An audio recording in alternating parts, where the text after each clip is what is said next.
I used to be tall for my age. Now I'm just tall for my race.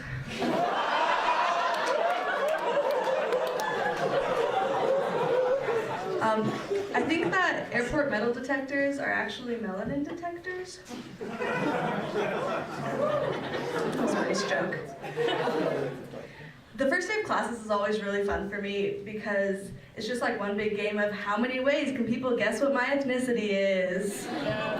Like there's the guys who hope that since I'm racially diverse, I'm also religiously diverse. And like they'll try and drop some subtle hints like to see if I grew up in a Buddhist monastery. Like, you know, they'll be like, what are your thoughts on meditation? And, do you have a favorite band? Maybe Nirvana?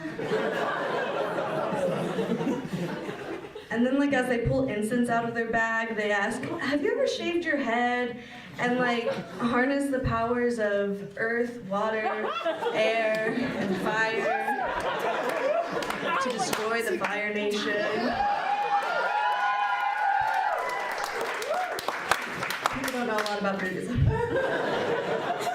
And then there's also like the girls, the ones that like loved anime in middle school, and like, you know, they have like the cotton candy colored hair and they wear the cat ears and they have fur pom-poms on their backpack, and they're really excited that I'm Asian because they just really love K-pop and they want to know if I've seen the most recent BTS video, and I haven't, because I avoid it.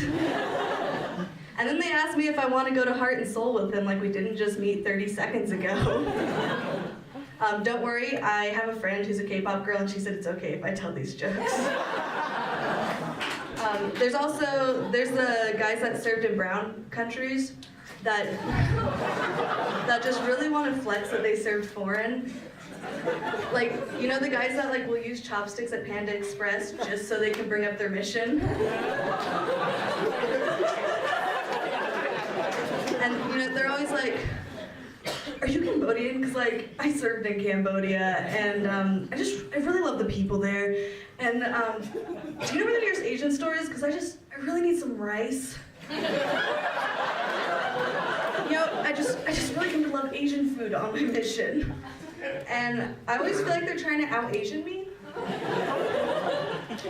Like just because you have chopstick calluses doesn't mean you're holding them right.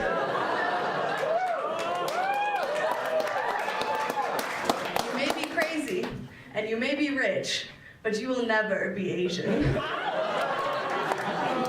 Like, sure, I've mispronounced my own last name sometimes, but like, at least I don't wear my shoes in the house. You know, like a barbarian. Like, you might have lived there for 2 years, but I've lived with these stereotypes my whole life. I earned these eyes.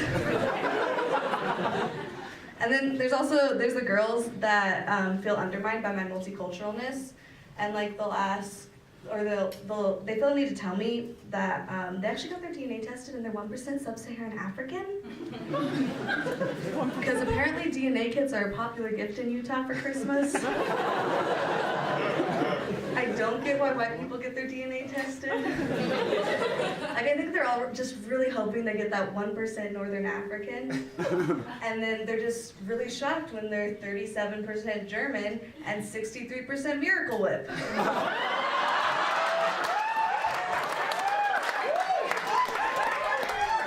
Like, the only thing a white person can learn from a DNA test is which countries their ancestors colonized.